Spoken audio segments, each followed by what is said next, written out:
So I want to explain to you because I believe that that is the way we can make CFC a strong church.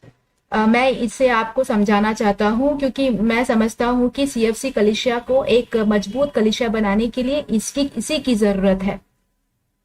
If everybody who comes to CFC doesn't come just to listen to a message, अगर हर कोई जो CFC में आता है सिर्फ एक संदेश सुनने के लिए ना आए, but says, Lord, we want to go to this church because we want to learn how to suffer in the flesh. पर ये कहे कि प्रभु मैं इस कलीसिया में जाना इसलिए चाहता हूँ कि क्योंकि यहाँ पे मुझे शरीर में कैसे कष्ट उठाना है वो सीखने मिलेगा, so that we can stop sinning. ताकि हम पाप करने से छूट जाएं। That's the most important thing for us. और ये हमारे लिए सबसे महत्वपूर्ण बात है। Most important thing for us is not to go for a holiday. हमारे लिए सबसे महत्वपूर्ण बात ये नहीं है कि हम कोई छुट्टी मनाने जाएं or to earn more money or get a promotion. Most important thing for us is to suffer in the flesh. या तो फिर हमें तरक्की मिल जाए, ज्यादा पैसा हम कमा ले, ये महत्वपूर्ण नहीं है। हमारे लिए सबसे महत्वपूर्ण बात ये है कि हम शरीर में दुख उठाए। How many of you really will say that? आप में से कितने लोग सच में ऐसे कहेंगे?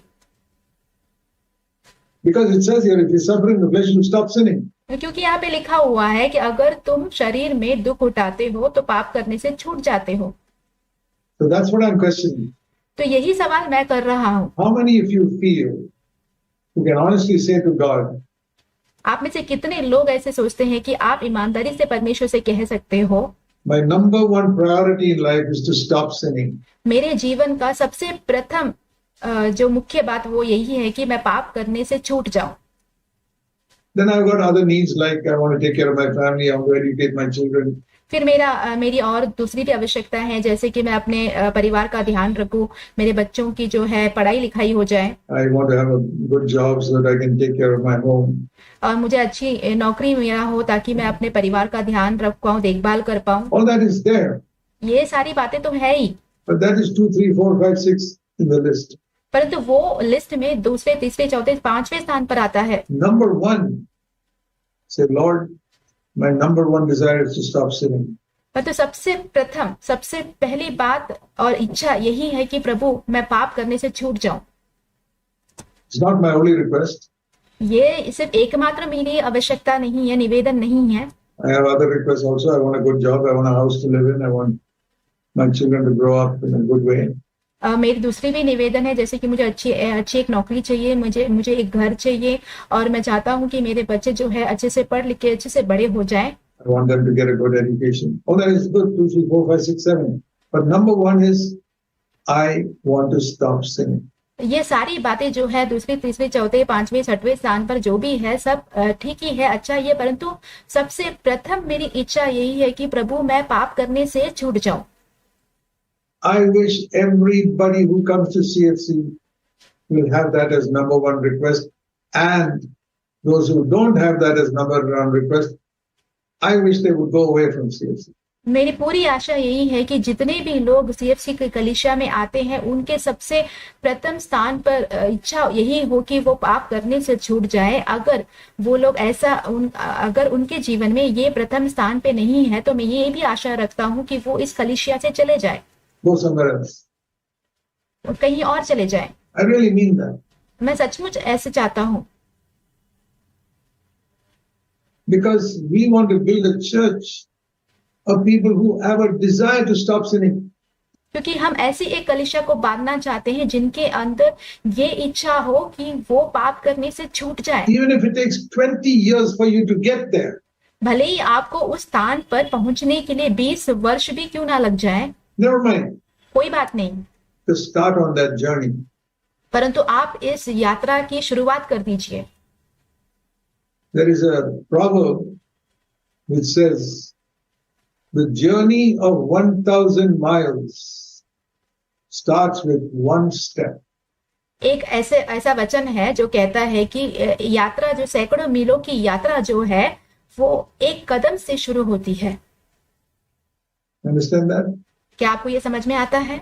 There will be hundreds of thousands of steps in a 1,000-mile journey. 1000 मील की दूरी की जो यात्रा होती है उसमें सैकड़ों जो है कदम उठाने पड़ते होंगे। but it starts with one step. परंतु उसकी शुरुआत एक कदम से होता है। So, if you will take this journey, अगर आप इस यात्रा को लेते हैं, I want to encourage you in the coming days to take this journey. और मैं आप सभी को प्रोत्साहन देना चाहता हूं कि आने वाले दिनों में आप इस यात्रा की शुरुआत कीजिए। Say, Lord, teach me what it means to suffer in the flesh. कहिए कि प्रभु मुझे सिखाइए कि शरीर में दुख उठाने का मतलब क्या है, Because then it says here, I will stop sinning. क्योंकि यहाँ पे लिखा हुआ है कि मैं पाप करने से छूट जाऊंगा। Now, I've spoken about this before also, मैंने इसके बारे में इससे पहले भी बात की होगी, but don't get tired of listening to me a second time. परंतु मुझे दूसरी बार सुनते हुए आप थक मत जाइए। You may listen to me 10, 15 times. The important thing is not how many times you hear me on the subject. और आप मुझे और 15-20 बार भी यही विषय पर आप सुनोगे, परंतु महत्वपूर्ण बात ये नहीं है कि आप कितनी बार इस विषय के ऊपर मेरा वचन सुनते हो। Important thing is, have you stopped sinning? सबसे महत्वपूर्ण बात यह है कि क्या आपने पाप करने से आप छूट गए हो। If you haven't stopped sinning, then you need to keep on listening and listening even 1,000 times. अगर आपने पाप करना नहीं छोड़ा है तो आपको हो सकता है कि यही संदेश जो है 1000 बार भी सुनते ही रहना पड़ेगा। Because that Jesus came to earth to help people to stop sinning. क्योंकि प्रभु यीशु मसीह इस दुनिया में आए ताकि वो लोगों को मदद करे कि वो पाप करना छोड़ दे।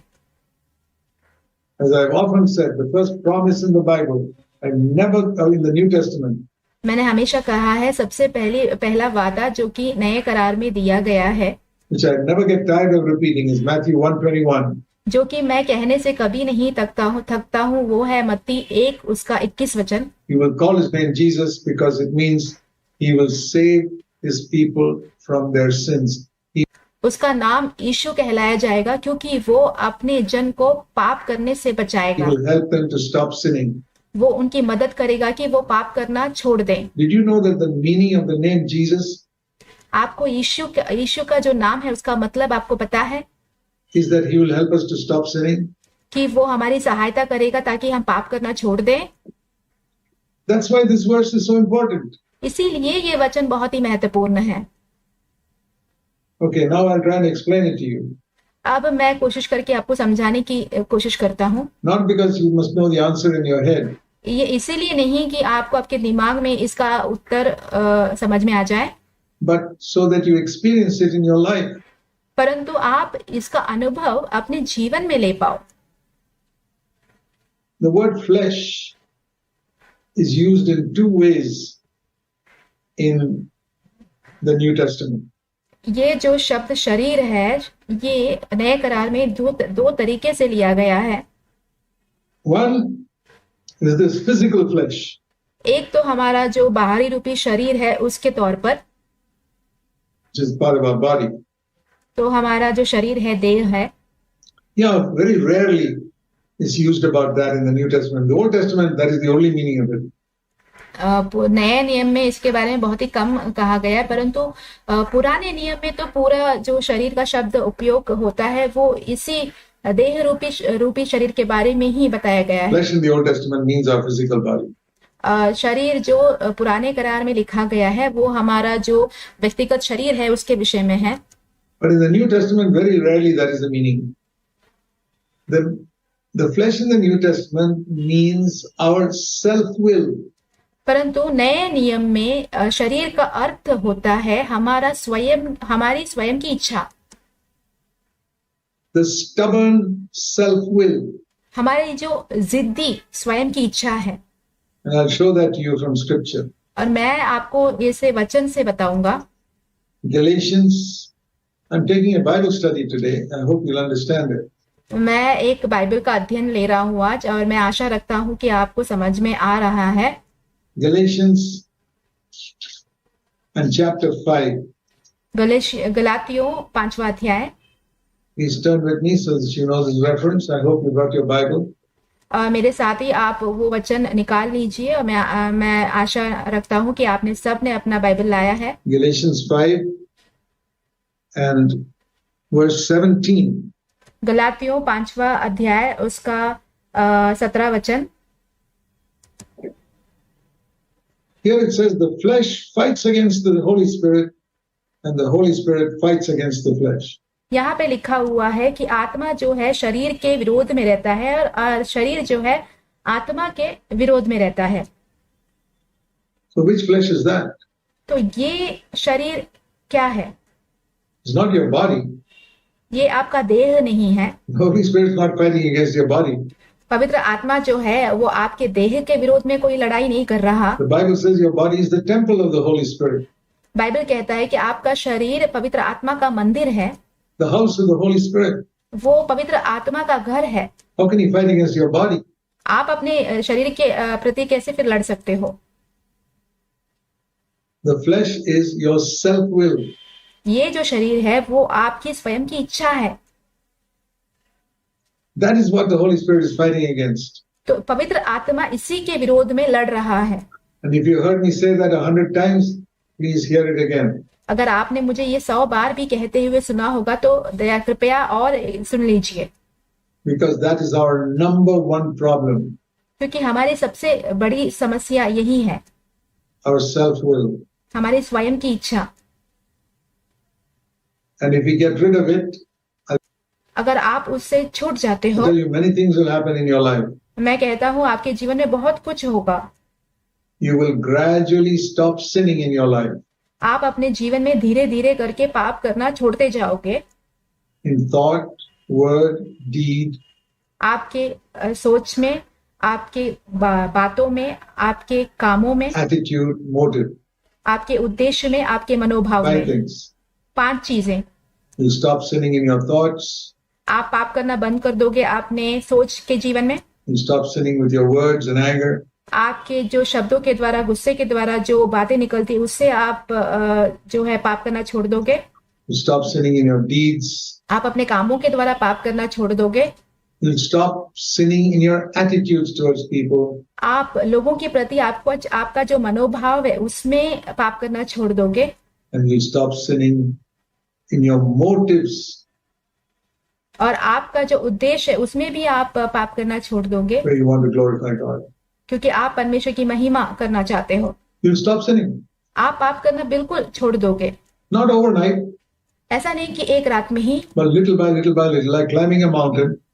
परंतु धीरे धीरे करके आप एक जैसे कि पहाड़ चढ़ रहे हो। Every day you get nearer and nearer and nearer to the top. एक एक दिन जो है आप उस पहाड़ की छोटी से और भी नजदीक होते जा रहे हो। It's been a wonderful journey. I walked that way. ये बहुत ही अनोखी एक यात्रा है, मैंने इस राह से होकर चला है। And I want to tell you honestly, I'm not joking. और मैं आपको ईमानदारी से कहता हूँ कि मैं कोई मजाक नहीं कर रहा, And I'm not exaggerating. और मैं इसे बढ़ा चढ़ाकर भी नहीं बोल रहा। My life is a very blessed life. मेरा जो जीवन है बहुत ही आशीषित एक जीवन है। I've already begun to taste heaven. मैंने पहले से ही स्वर्ग का जो अनुभव है उसे चखा है, Even now. अभी भी। And by heaven, I don't mean, golden streets and fancy houses. No. स्वर्ग का मतलब मैं ये नहीं कहूंगा कि जो सोने के बने हुए रास्ते हैं या तो फिर जो बड़े बड़े महल हैं, नहीं।